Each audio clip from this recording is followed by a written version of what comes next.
السلام علیکم۔ Info of history channel میں آپ احباب کو خوش آمدید۔ آج کی اس ویڈیو میں تخت سلیمانی کے بارے میں سن سکیں گے۔ اور جن احباب نے ابھی بھی ہمارے چینل انفو آف ہسٹری کو جوائن کیا، سبسکرائب نہیں کیا، آپ اس کو سبسکرائب کر لیں اور ساتھ میں لگے بیل آئیکن کو کلک کر دیں تاکہ اس طرح کی انفارمیٹو ویڈیو سب سے پہلے آپ کو ملتی رہے۔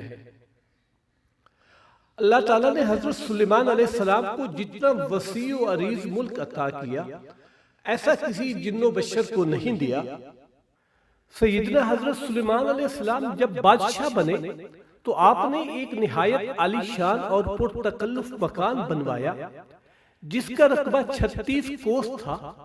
اس مکان کو سونے چاندی کی اینٹوں سے بنایا گیا جس کی دیواروں اور چھتوں پر یاقوت اور زمرد جڑے ہوئے تھے۔ پھر اس مکان کے اندر آپ نے اپنے لیے ایک شاندار تخت بنوایا جس کی لمبائی 3 کوس تھی۔ سارا تخت ہاتھی دانت سے بنایا گیا تھا جو لال فیروزہ زمرد جیسے پتھروں سے مرصع تھا، اور اس کے چاروں طرف سونے کی اینٹیں لگی ہوئی تھی۔ تخت کے چاروں کونوں پر ایسے درخت تھے جن کی ڈالیاں سونے کی تھی، اور ہر ڈال پر ایک طوطی اور طاؤس بنا کر ان کے پیٹ کے اندر مشک بھر دیا گیا تھا۔ ان درختوں کے خوشے انگوروں کی طرح تھے۔ اس تخت کے نیچے اور دائیں بائیں 1000 سونے کی کرسیاں لگائی گئی تھیں جن پر لوگ بیٹھتے تھے۔ ان کے پیچھے جنوں اور انسانوں میں سے غلام کھڑے کیے گئے تھے۔ یہ تخت جنات نے بنایا تھا جو آپ کی رعایا تھے۔ جب سیدنا حضرت سلیمان علیہ السلام تخت شاہی سر پر رکھ کر اس عظیم الشان تخت پر قدم رکھتے تو ان کی ہیبت سے تخت اس وقت حرکت کرنے لگتا، اور طوطی و طاؤس بھی اللہ کے حکم سے اپنے پر پھیلا دیتے تھے جن سے مشک وغیرہ کی خوشبو نکلتی تھی۔ اللہ تعالیٰ کے فضل سے حضرت سلیمان علیہ السلام ہر جانور کی بولی اچھی طرح سمجھتے تھے۔ جب آپ تاج شاہی سر پر رکھتے تو تمام پرندے تخت کے اوپر معلق ہو کر آپ کے سر پر سایہ کرتے تھے۔ جس مکان میں تخت سلیمانی تھا اس میں کئی محرابیں تھیں جہاں عابد و زاہد لوگ بیٹھ کر عبادت الہی کیا کرتے تھے۔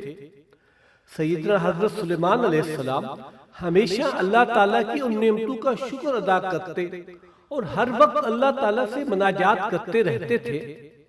آپ علیہ السلام پورے عزت و انکسار کے ساتھ اللہ کے حضور یہ دعا کرتے تھے، یا الہی میں درویشوں کے ساتھ بھی شامل ہوں اور بادشاہوں کے ساتھ بھی۔ صرف یہی نہیں بلکہ میں پیغمبروں میں سے ایک پیغمبر ہوں۔ اے میرے مالک، میں تیری نعمتوں کا کہاں تک شکر ادا کروں۔ اللہ تعالیٰ نے ہوا کو حضرت سلیمان علیہ السلام کے تابع کر دیا تھا۔ جب آپ اس عظیم الشان تخت پر بیٹھ کر تخت کو چلنے کا حکم دیتے تو تخت اتنی تیز رفتاری سے چلتا کہ آپ ہزاروں کوس فاصلہ چند منٹ میں طے کر آتے۔ آپ صبح کے ایک شہر اور شام کو دوسرے شہر میں ہوتے تھے۔ آپ کے باورچی خانہ کے لیے جنات نے بڑی بڑی پتھر کی دیگیں بنائی ہوئی تھی جنہیں بادل پانی سے بھر دیتا تھا۔ ان دیگوں میں روزانہ کئی ہزار اونٹ اور کئی ہزار گوسفند پکتے، اور خلق خدا صبح و شام تک آپ کے لنگر خانہ سے کھاتی تھی۔ ایک دن سیدنا حضرت سلیمان علیہ السلام اپنے عظیم الشان شاہی تخت پر بیٹھے ہوا میں سفر کر رہے تھے۔ تخت کے دوسرے حصوں میں آپ کے 1000 ملازم اور سلطنت کے عہدے دار بھی اپنی کرسیوں پر بیٹھے تھے جن میں وزیر اعظم برخیا بھی شامل تھا۔ تمام جن تخت کے گرد ادب سے کھڑے تھے، اور فضا میں اڑنے والے پرندے تخت پر اپنے پروں سے سایہ کیے آ رہے تھے۔ سفر کے دوران حضرت سلیمان علیہ السلام کے کانوں میں فرشتوں کی آواز پڑی۔ فرشتے اللہ کی تسبیح کرتے ہوئے کہہ رہے تھے، اے رب تو نے حضرت سلیمان علیہ السلام کو جیسا ملک اور حشم دیا ہے ایسا کسی اور جن و بشر میں سے کسی کو نہیں دیا۔ اس پر اللہ تعالیٰ نے فرمایا اے فرشتو میں نے حضرت سلیمان علیہ السلام کو ہفت اقلیم کی بادشاہی عنایت کی ہے۔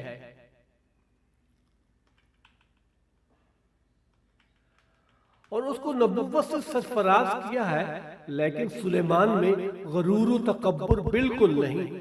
اگر ایسا ہوتا تو ان کو ہوا پر لے جا کر زمین پر ڈال دیتا اور پھر ان کو نیست و نابود کر دیتا۔ حضرت سلیمان علیہ السلام نے یہ کلام سنا تو فوراً اللہ کے حضور سجدے میں گر گئے اور اس کی نعمتوں کا شکر ادا کرنے لگے۔ ہوا نے ان کے تخت کو زمین پر اتارا جہاں چیونٹی کی بستی تھی۔ تخت سلیمانی کو دیکھ کر چیونٹا خوف زدہ ہو گئی۔ اس واقعہ کا تذکرہ قرآن پاک میں بھی اسی طرح موجود ہے، یہاں تک کہ جب پہنچے حضرت سلیمان علیہ السلام چیونٹیوں کے میدان پر، کہا ایک چیونٹی نے اے چیونٹیوں گھس جاؤ اپنے گھروں میں تاکہ تم کو نہ پیس ڈالے سلیمان اور اس کا لشکر اور پھر ان کو خبر بھی نہ ہو۔ یہ چیونٹی اپنی قوم سردار یعنی شاہ مور تھی۔ اس کی بات سن کر حضرت سلیمان علیہ السلام مسکرائے اور انہوں نے شاہ مور کو اپنی ہتھیلی پر رکھ کر پوچھا اے شاہ مور تم نے اپنے لشکر سے یہ کیوں کہا کہ سلیمان آتا ہے اور تم اپنے اپنے غاروں میں گھس جاؤ؟ تم نے اس سے پہلے میرا کیا ظلم دیکھا ہے؟ شاہ مور نے کہا اے نبی ہم نے آپ کا یا آپ کے لشکر کا پہلے کوئی ظلم نہیں دیکھا، مگر ہم نے حفظ ما تقدم کے طور پر ایسا کیا کہ کہیں آپ کے گھوڑوں کی ٹاپوں تلے چیونٹا نہ کچلی جائے۔ حضرت سلیمان علیہ السلام نے فرمایا کیا تم اپنے چیونٹوں پر ایسی ہی شفقتیں کیا کرتے ہو؟ جی ہاں، شاہ مور نے کہا چونکہ اللہ تعالیٰ نے مجھے ان کا بادشاہ بنایا ہے اس لیے میرا فرض ہے کہ میں ان کی سلامتی کا خیال رکھوں۔ سیدنا حضرت سلیمان علیہ السلام جب تخت پر بیٹھتے تو سر جھکائے اللہ کے ذکر میں مشغول رہتے تھے۔ اللہ تعالیٰ نے بعض جنات کو بھی آپ کے تابع کر دیا تھا۔ آپ انہیں حکم دیتے تو وہ سمندر کی تہہ سے موتی نکال آتے، آپ کے لیے بڑی بڑی عمارتیں تیار کرتے۔ ان عمارتوں میں پگھلا ہوا تانبا استعمال کیا جاتا۔ اس سے اندازہ لگایا جا سکتا ہے کہ یہ عمارتیں کس قدر مضبوط ہوتی ہوں گی۔ اللہ تعالیٰ فرماتے ہیں اور ہم نے سلیمان کے لیے ایک پگھلے ہوئے تانبے کا چشمہ جاری کر دیا۔ تانبے کے چشمے یمن میں تھے، جنات ان سے بڑے بڑے برتن بناتے تھے۔ وہ اتنے بڑے ہوتے تھے کہ پورے لشکر کا کھانا ان میں تیار کیا جاتا تھا۔ پھر اللہ تعالیٰ نے آپ کو پرندوں کی بولیاں سکھا دی تھی، آپ ان کی زبانیں سمجھتے تھے۔ آپ کے لشکر میں انسانوں کے ساتھ ساتھ جنات اور جانور بھی شامل ہوتے تھے۔ تو دوستو آج کی یہ ویڈیو کیسی لگی؟ ہماری ویڈیوز کو لائک اور شیئر کیجیے۔ شکریہ والسلام۔